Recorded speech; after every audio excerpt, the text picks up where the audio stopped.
200 years ago, our soil of America was a minuscule little territory, settled on less than one-fourth of the continent, population within 50 miles of the Atlantic Ocean.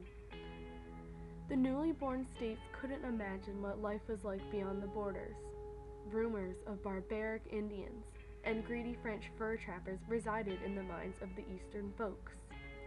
Despite the curiosity, nobody in their right mind would have dared to explore the unknown West.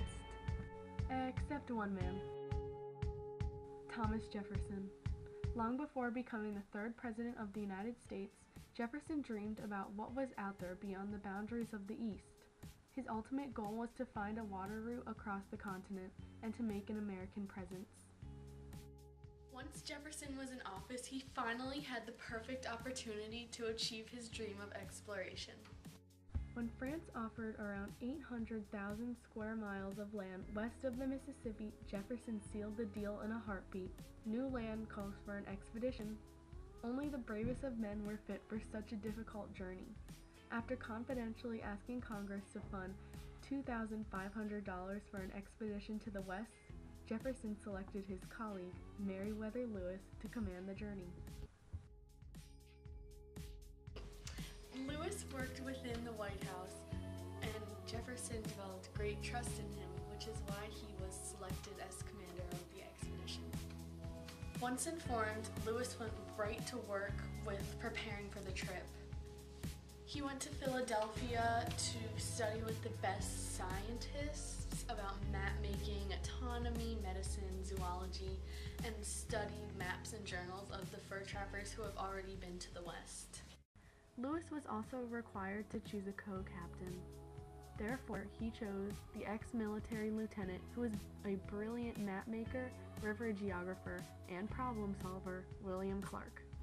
Together, Lewis and Clark and their Corps of Discovery were ready to take on the responsibility of exploring and mapping the new territory, creating an efficient water route across the nation, as well as discovering new scientific species in the West.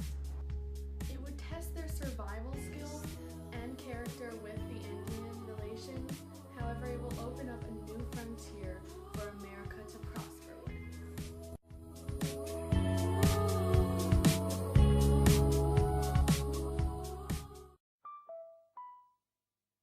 On May 20th, 1804, 4 dozen men, along with Lewis and Clark, were ready to begin the journey up the Missouri River. In Clark's journal, he wrote, "I set out at 4:00 p.m. in the presence of many of the neighboring inhabitants, and proceeded on under a gentle breeze up the Missouri." Their boat consisted of a 55-foot-long Neil boat and 2 smaller pirogues. Clark generally created the maps of the land, while Lewis studied the scientific life of the environment. The Corps were able to travel around 14 miles a day. In early August of 1804, the expedition met the first Western Indians, the Otto and the Missouri Indian Party. The exchange went well, exchanging peace medals, flags, showing off gadgets, and proposing that the Indians have a new quote-unquote great father in the East. This Indian encounter was extremely mild compared to the encounter with the daunting Sioux Indians. Jefferson warned of making relations with the Sioux Indians. However, when the expedition arrived with their gifts, the Teton Sioux Indians ordered to exchange a boat in order to pass. Lewis drew his sword while Clark pointed his gun at the Sioux. However, both sides retreated and the corps continued up the river. In order to avoid the freeze of the river, they made a camp at the Mandan Trip villages.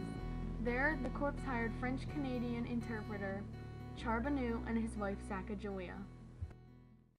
The infamous Sacagawea helped the journey because her husband was a translator, and she served as a peacemaker with the Indians, since a woman traveling with men was seen as a sign of peace. She knew the Shoshone language, which helped the corps make trade for horses along the journey. Sacagawea helped with many of the responsibilities of the trip. On June 3rd of 2005, the expedition came upon a fork in the river. Trying to stay on the Missouri, Lewis and 3 men split in order to travel the southern route in search of the Great Falls. It turns out the Great Falls of Montana were 12 miles long. However, on June 16th, Lewis and Clark were reunited.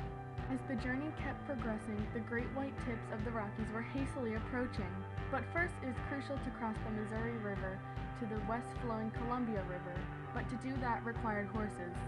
Sacagawea was familiar with the Shoshone tribe, which her brother belonged to.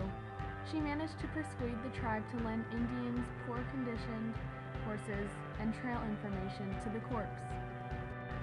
Now it was officially time to cross the Continental Divide. The divide was a strife to cross, however, crossing the Bitterroot Mountains was the hardest.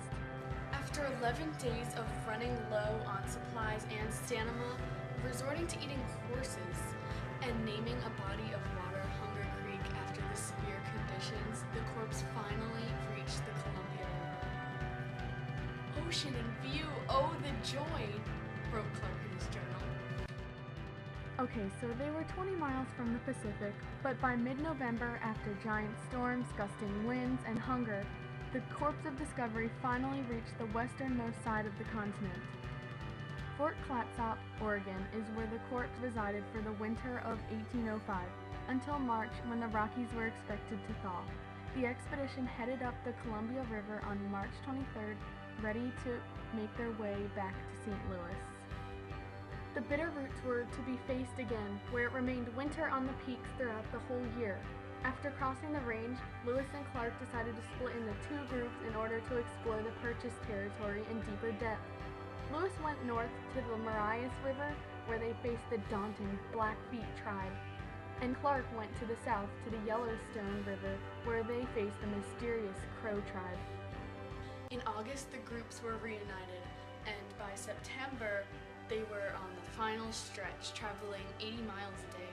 Finally, on September 23, 1806, Lewis and Clark hit town in St. Louis after 2 years, 4 months, and 10 days of fatigue, hazard, exposure, determination, and enlightenment. Though the findings of Lewis and Clark weren't popular within the nation for nearly 100 years, Lewis and Clark were responsible for the new territory in America that would allow the country to prosper.